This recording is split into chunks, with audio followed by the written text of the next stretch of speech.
This video is about how to plant bawang. Bawang is widely grown in the Philippines and it is endorsed by DOH to be safely used for home remedy.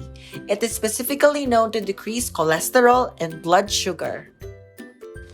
The 3 essential requirements in gardening: space for your containers, clean source of water, sunlight. Satisfy these basic requirements to encourage your plants to grow. Also, consider the habits of the plant and which part of the plant is medicinally useful. The method in growing bawang is planting its cloves, but first you need to prepare the clove of bawang by peeling its skin carefully. Then it's ready for planting.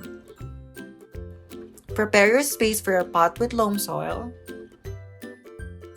Dig 1 to 2 inches deep into a container with loam soil. Then plant the clove. The suggested soil for bawang is sandy loam for proper drainage of water in the gardening pot.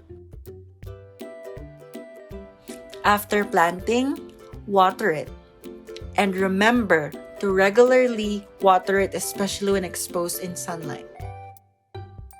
After 2 to 3 months, your bawang will grow like this. When the leaves have wilted, it is a sign that the bawang is ready to harvest.